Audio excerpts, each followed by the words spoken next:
As Philip said, my name is Stacey. I am a strategic partner manager at Meta, based out of our France office, where I manage strategic partnerships working with our group of Meta business partners. So these are partners that help drive ad solutions for their users and advertisers. So I work very closely with performance-driven platforms like Magix, but also creative platforms that can help people create really nice quality visual assets for their campaigns. So really the purpose of this session is to give you an introduction into Reels as a placement and give you the foundational creative guidance that you need to kind of kickstart building Reels for your campaigns and advertisements.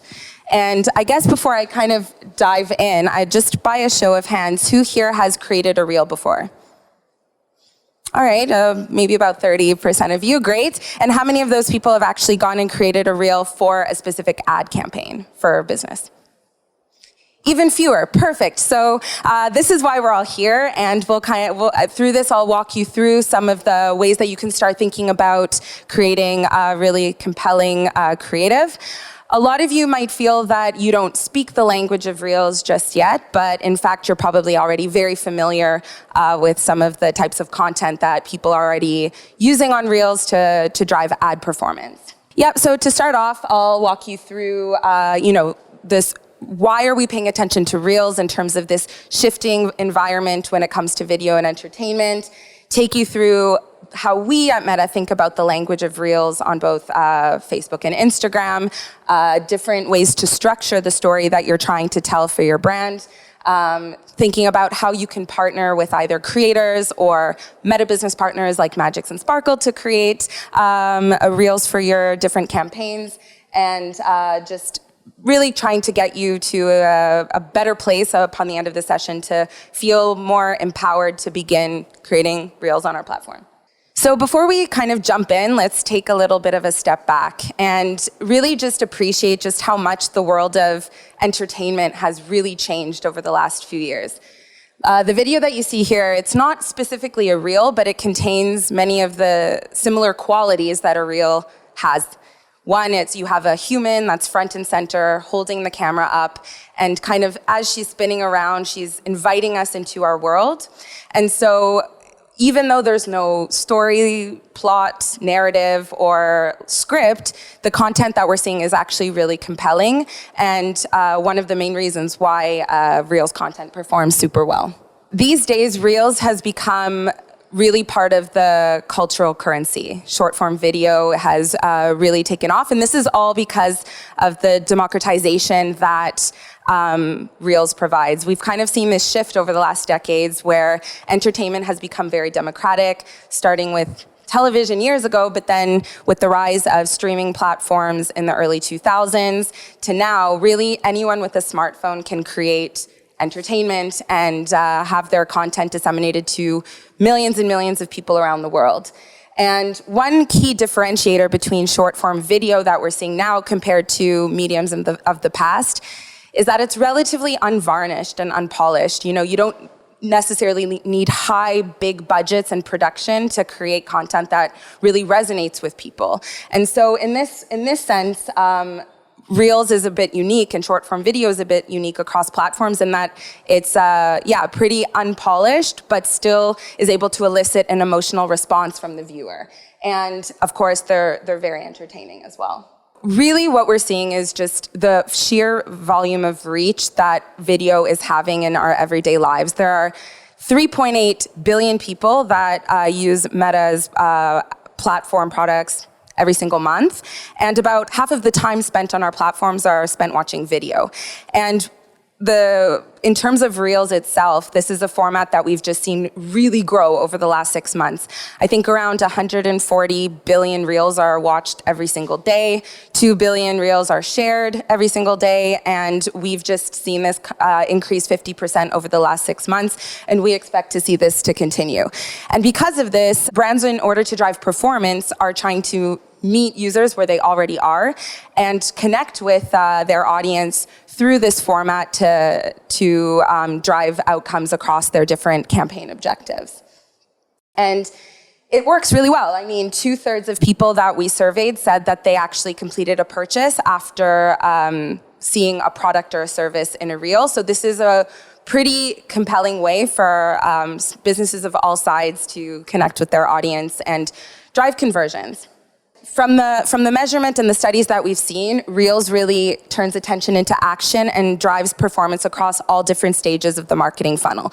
So whether it's to drive awareness, we've measured the lift that Reels can add to a campaign that's already being run on other placements across the platform, such as feed and stories, to driving consideration by placing Instagram Reels in business as usual campaigns, as well as driving lower funnel conversions by using the language of Reels to drive bottom of funnel actions, whether it's to make a purchase or to sign up for a service.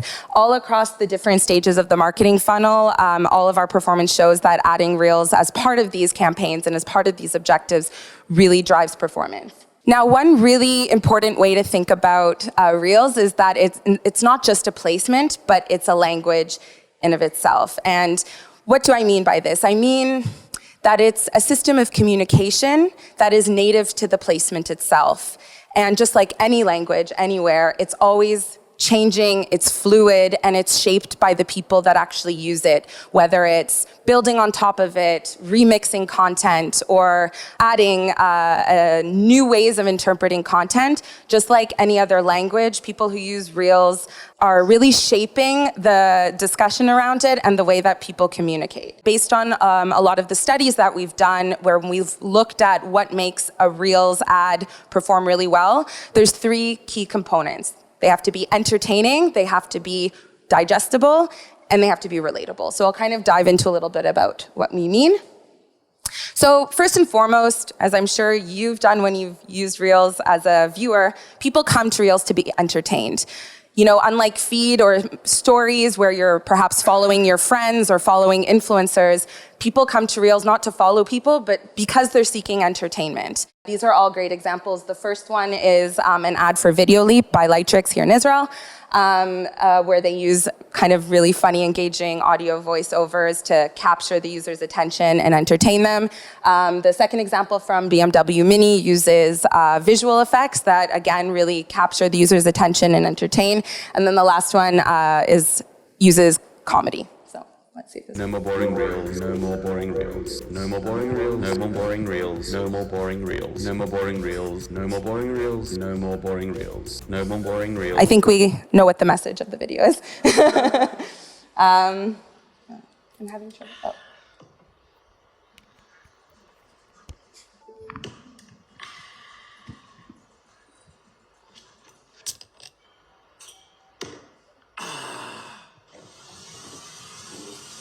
Oh, we can't really hear it.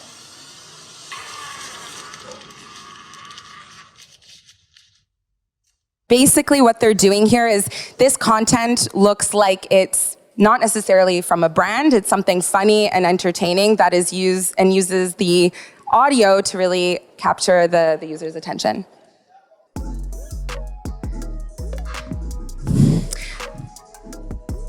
So this is an example of how Video Leap is using digestible content to capture the user's attention. Reels should be digestible in the sense that, you know, these days everyone's attention span is pretty short. People want content that's to the point, tells them exactly what they should expect, and is something that they can, you know, easily consume without belaboring the point. So the way that you can do this when creating content is by adding text and stickers overlay to your Reels content.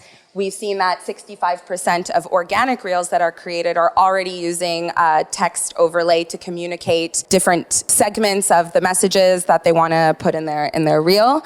It allows people to really understand from the get-go what the brand is trying to communicate, whether it's a specific product, whether it's a service, or just really understand that what it is that they're watching. So in this example here, this jewelry company, right from the get-go, within the first 2 seconds, is communicating their Reel and letting people know exactly, you know, what they're about to watch. And then finally, the last example is from a shoe company in Korea, and they stitched together a bunch of their products all at once. And again, it's just very easy to digest and visualize and really understand what the brand is and what they're trying to do. Voila. And then lastly, we find that great Reels ads are relatable. And this kind of ties back to what I was saying earlier around having unvarnished, unpolished content to create a strong sense of authenticity, to make people, really feel connected to the brand and for the brand to build, strong connections with their audience. And so you can do this in several ways. You can do this by showing someone a situation that they encounter in their daily life, showing a pain point that people experience in their daily life and how their product can help solve that. And this all goes back to, again, this feeling of being authentic, especially with younger audiences. In some of the research that we've done, 84% of young consumers have agreed that they actually like it when content isn't perfect. They want to feel that it was spontaneous, created on the fly, and people weren't so worried about getting everything high production. And it, again, just kind of relates back to authenticity. So here's an example from Carlton Dry. Yeah, so I've literally been holding my breath for about 45 minutes now, underwater. Yeah, the public... It's the person who exaggerates all the time. I actually waited for the bus for like 4 days. So by this point, I'm running like 100 Ks an hour because they're obviously chasing after me. Like, he's addicted to me. He would probably drop a knee tomorrow if he could. It's not a light trek, this is like the equivalent of Mount Everest. Oh, I would have like 16 double shots a day. Yeah, coffee just doesn't affect me. And the woman's just sitting there drinking her Canada Dry, just nodding along. And they do this just because this is this character is someone we all recognize. We already know someone like this. And so the drink in the video is not the focus. It's really, again, building that connection through something that's very authentic and relatable. The second example from a hair product company, it makes a connection with the user and the viewer by showing a very common pain point. This is a 2-character Q&A format that I'll talk about in a bit.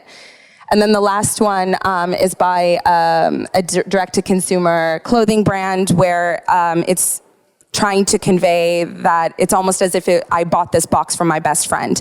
And we can see that there's the content is shoppable, it's from a brand, but it doesn't feel like that. It feels that anyone could have made this video and that it's something that even my friend could have made. Okay, so we went over the 3 qualities of what makes a good reel. They're entertaining, they're digestible, and they're relatable. Now, how do we go about creating a reel? What is the creative essentials and the creative best practices that we should all be keeping in mind? So a few things, and these are best practices that we have seen drive performance when launching Reels ads on our platform, both on Facebook and on Instagram. So the first is making sure that you use a 9:16 format to really create an immersive experience that feels full screen and is more compelling versus having like a square or horizontal format. The second is to build your reel with audio already on, as I mentioned before, just because most people watch reels with the audio already turned on, and we've seen increases in response scores to Reels ads that had some form of audio. And then finally, and I'll touch on this in a little bit, but making sure that the calls to action and the messaging and the text that you're using fall within safe zones so that they're not covered or obstructed when the ad is showing with the copy and the call to action. So one, I think, common misconception among smaller advertisers, like perhaps many of you, is that Reels require a lot of work, they're very hard to produce, they're just not for me. But one thing I really want to kind of reassure all of you is that anyone can create a reel. You don't have to be a huge brand. It doesn't matter whether you're a huge company or a small one person's shop. Anyone can create a reel that's really fantastic. And the key to making a good reel lies within the structure. We think about reels as telling a story. And as with any story, there's a beginning, a middle, and an end. This is certainly not the only way that you can go about creating a story on Reels for Instagram and Facebook, but for maybe those who are just starting out, it provides a very good foundation and a good basis for getting started. So from the beginning, you want to capture the user's attention. We call this as like nailing the hook. why should they stop scrolling? You know, you have not even a few seconds to get them to take their thumb off the phone and actually watch the full thing. So you need a very clever and effective hook to just kind of get them to keep watching. Second, the middle part, you want to maintain their attention. Why should I continue watching this video? What content are you showing me? What value am I getting out of it? And then just like with any story, there needs to be an ending. So at the very end, you want to reward the attention of the user by either showing them the answer to a question that you may have asked, or showing them hitting them with your product and inviting them to take some sort of action, whether that be to book an appointment, make a purchase, visit your website to learn more. So this is kind of the storyboarding that you should be thinking about when creating a reel: the beginning, the middle, the end, capturing the user's attention, maintaining it, and then rewarding it. So I'll illustrate this with an example. So this is a fictitious company that Meta created called Planty. They're a direct-to-consumer company that helps people take better care of their plants through magical plant solutions. So we'll watch the beginning.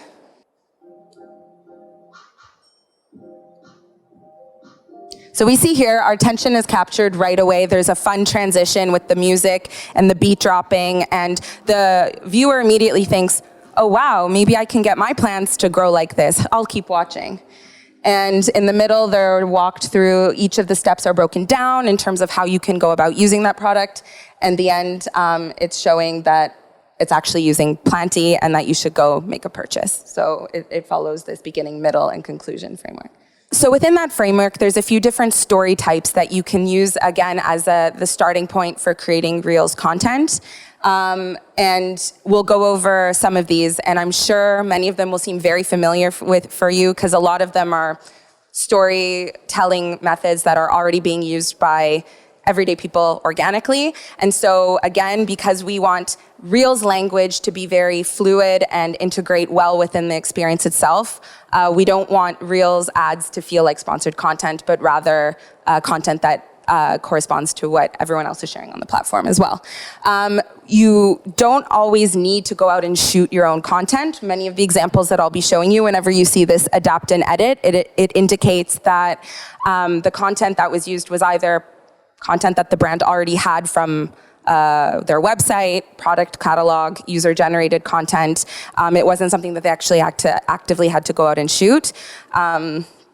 So these are a bunch of the, I guess, story types that you can think about using when creating your first reel. I'll go through all of them quite briefly. So the first one that I think we're all really familiar with. So this is a German retailer, but again, just walking through this photo dump framework, it first captures the attention by asking a question to the audience to draw us in. So where do you find something for everyone? So, where do I find something for everyone?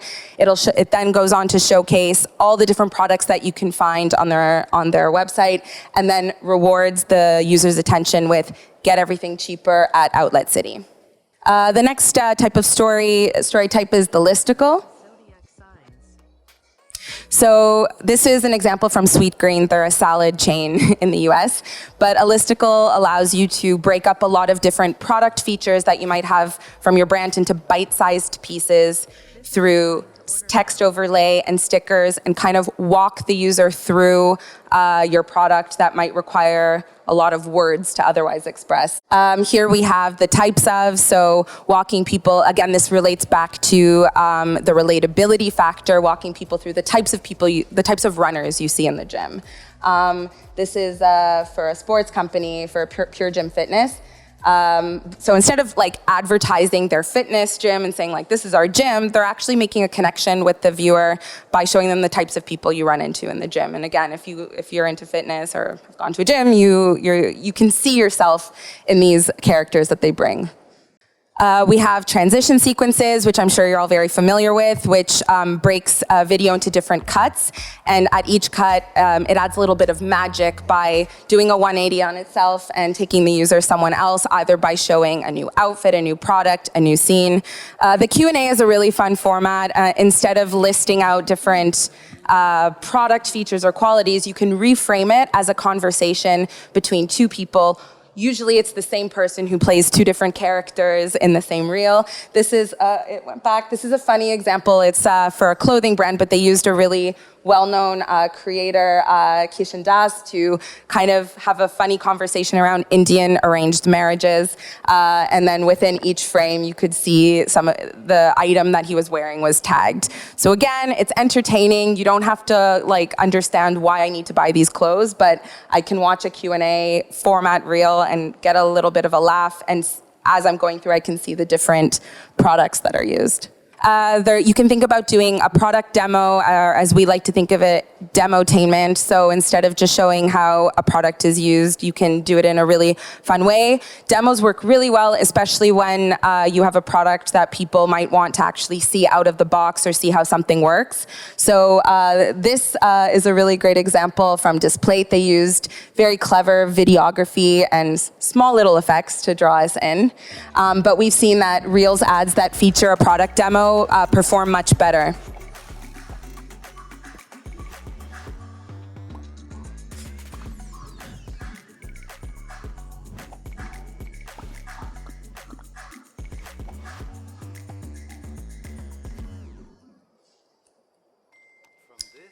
But using before and after sequences are really good.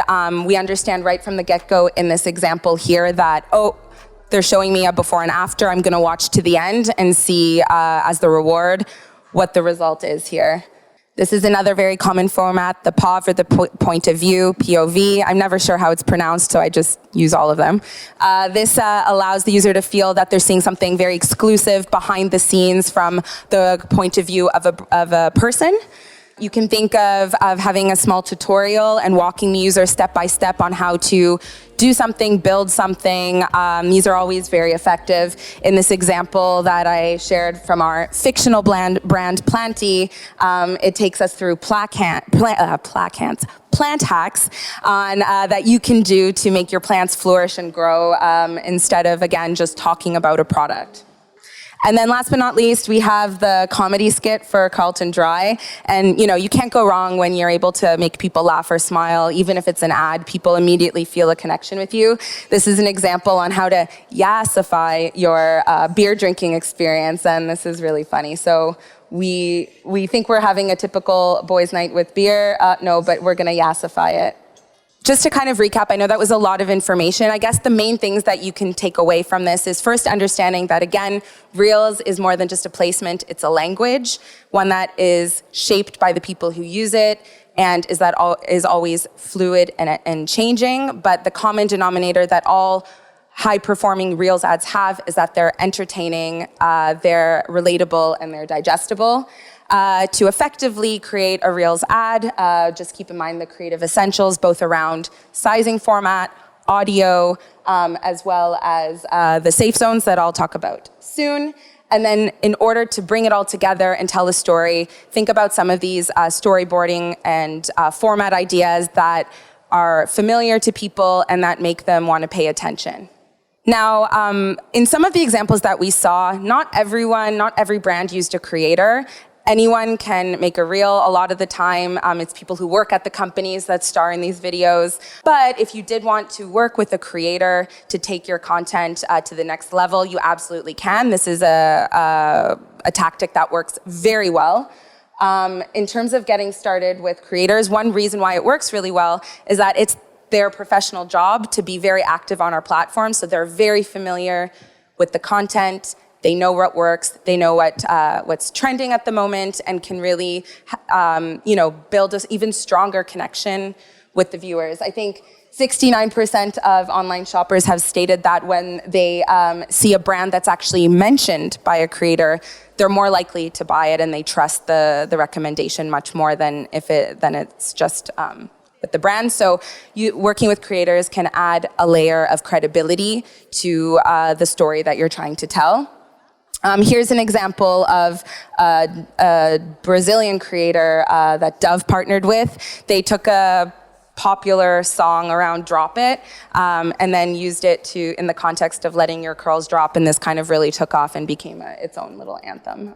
So the way that you can do this is through partnership ads. They were formerly called branded content ads. Now we refer to them as partnership ads, and this is a more transparent way of launching Reels ads on the platform that have been done in collaboration with a creator. So it both uses signals from the creator and the brand handles. As you can see, it's mentioned that it is a sponsored post, but both Instagram pages are mentioned in the collaboration.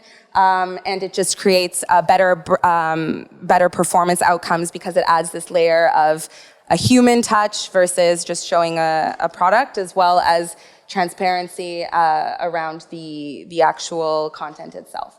When it comes to choosing a creator, there's many different ways to go about it. How we like to think about it is you first need to think about category fit. So if I'm a beauty brand, maybe you should think about working with a beauty creator. You can also think about working with lifestyle adjacent creators. So if you're a photography brand, maybe you want to think about working with an interior design influencer or creator who can, show how their photography is showcased in interiors. And then also you want to make sure that the values and the, vibe of the creator matches your own personal ethos and your personal brand. And one way to go about finding creators, maybe this is more relevant for some of the people joining online, but we have a creator marketplace that is currently available only to US-based advertisers, but we hope that this will be rolled out globally in the future. But we do have a lot of Meta business partners that we work with who have their own creator marketplaces that can help you find creators to collaborate with. And this brings me to Meta Business Partners, the types of partnerships that myself and my team manage. So Meta Business Partners are a way to accelerate your objectives and make creating advertising or ads easier and a lot more clear to drive higher outcomes. So there's different Meta Business Partners that can provide Reels templates if you want some examples that you can, edit and put in your own assets. We have Meta Business Partners that specialize in asset optimization who can, take some video, make some cuts, like Sparkle, for example, that work with Magix. They can, make your content really compelling. We have partners that work with Reels user-generated content providers, as well as creator platforms. So you can actually go on the Meta website or just do a quick search for Meta Business Partner Directory, and there you'll find a list of a lot of the platforms that we have badged and certified as being great platforms that you can work with to drive ads outcomes. But as it relates to, of course, performance and Sparkle and Reels, we can think about Sparkle and Magix. So how do I go about creating Reels ads? So there's two ways to do it. One is by boosting an organic reel that you have already put on Instagram, and the other is within Meta Business Manager. So the main difference between the two is that if you are going into your Instagram profile and you go into the Reels tab, you're actually able to boost content that you've already put on there. And once you do so, that reel will appear in the Reels feed tab, Explore, in feed, and in stories. But you just have to be mindful because Reels that contain GIFs or third-party filters and copyrighted music, you won't actually be able to boost them. And it's a much, low-lift way of sponsoring your content because it has simplified campaign objectives. Whereas within Ads Manager, the Reels appear in viewers' Instagram Reels tab exclusively, and you can select either manual or automatic placements. I think Danny will be talking about this a little more in his session. Ads are submitted for review, and you have a lot more objectives that you can choose from when setting up your campaign. But in both cases, the Reels have to be at 90 seconds or less, and in this 9:16 aspect ratio in order for them to be converted, or in order for them to be sponsored as Reels ads across the platform. I won't get into this too much because I think Danny's going to talk a little bit more on like the actual how around placements and how to, set up Reels campaigns. One thing that I would like to call out is in terms of copyright music, we actually have our own Meta sound collection that you can use, and it's a collection of around, I believe, 10,000 audio tracks that you can use to add sound and music to your Reels that are copyrighted and are licensed and will not get taken down. So that is a free library that you are able to use. Another thing to be mindful of when creating a Reels ad is that it respects what we like to call safe zones. So a safe zone is an area of a reel that will not be obstructed by a logo, a call to action, or a text overlay. And we recently updated the safe zone guidance to 35% of the ad creative, which is a little more, but it's very much in line with other platforms like YouTube Shorts and TikTok. And one last thing around music, just because we get a lot of questions about the types of music that I can add to my Reels ad. A lot of people ask us like, hey, can I add this like trending song from The Weeknd on my Reel? And the short answer is no. We can only sponsor Reels that have licensed music. So as I mentioned, you can use the sound collection that we have available to all advertisers on Meta, or another licensed music library that will help you add quality music to your Reels content. And then I'll just close off, I guess, the last part of this section in kind of bringing this all together and provide you with what I hope is a helpful framework to kind of put this all together when you go about creating your own. So consider the aforementioned story types as a starting point. So choosing a Q&A format, a transition, and then putting that into a worksheet and a storyboard that will help you script your reel. So here's just an example. Again, it's pretty straightforward and very accessible for everyone. So if you want to start by selecting the story type, and then you have the different components of what make an entertaining reel. You have the copy, which is the text that you're going to use, the video itself, what are the visuals that you want to put in the frame, and then what audio cues, voiceovers, or music do you want to have at different sections. And within each of those elements, you want to think about how you're going to input them at different stages of the creation process. Capturing the attention, what is the hook that you're going to use, how are you going to maintain the attention, and then reward the user's attention. So in the example with Planty that we saw before, let's go forward.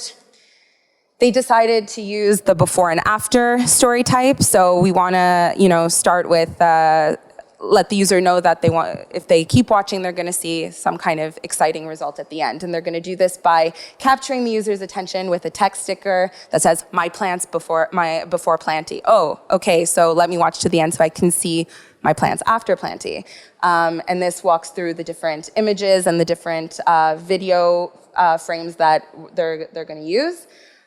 Here they're saying like, okay, I need to search for a track that has a strong drop sync because I want there to be a transition that's going to hook the user in. And then, rewarding the user's attention by adding the caption that you want to include. And then in terms of like the video storyboarding, at the end, I want the woman to put down the bottle of Planty so that they can see the product in the reel. And then this can be then further sketched out through a really quick storyboarding exercise where you can set up different frames, add transitions, and show at which stages you want to include each of the elements that we saw before.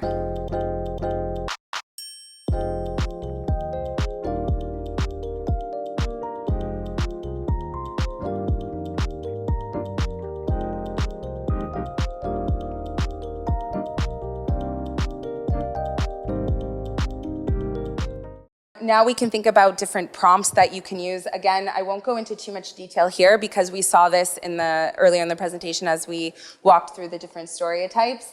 But these are just 5 different ways that you can get that hook going from the beginning and capture the attention, either through fun audio, including your audience in the story that you're trying to relate to, sparking curiosity and making the content very relatable to something that people are already familiar with, either through pain points in their daily lives, situations that they find themselves in, or something that's within the cultural zeitgeist of the day. Maintaining attention, you want to introduce your brand or product, and again, doing it in the language of Reels, so making sure that you're to the point, the user knows that you're, giving valuable information based on the hook that you used, and that they want to keep watching and get to the end of the videos. And then finally, to close the loop, you want to reward the user's attention at the very end, and you can do this with showing your product and your branding, inviting the user to take an action, talking about a promotion, a promo code, a sale that you're running, or asking people to connect with you and give their opinion. These are all really great ways to reward someone for watching a reel. And another way that you can think about this from a framework perspective, and I can share this with Magix afterwards if that's helpful, but here there's this matrix that breaks Reels down into these 3 stages about capturing, maintaining, and rewarding. And these are all the different ways that you can do it, and some ideas around using audio, involving your audience, sparking curiosity. These are all some really common mechanics that are used that are very effective within each section of this storyboarding exercise. So before I leave you today, there's just a few, 5 key things that I want you to take away from all of this. I know this is a lot of information. The first is just really emphasizing again that Reels is the fastest growing content format on Meta platforms right now. And so it's a great opportunity for brands to meet users where they're already spending a lot of their time to help drive performance and outcomes that they want to achieve. The second is, again, that Reels are a language. They're very different from the types of video content that we have all gotten used to over the last years. They're fluid, ever-changing, and should always be entertaining, digestible, and relatable. You want to use story types as a starting point to continue to create great content that goes through the 3 key pillars of capturing, maintaining, and rewarding attention. You can use creators or meta business partners to take your Reels content to the next level if you feel that you need a little bit more of a boost there.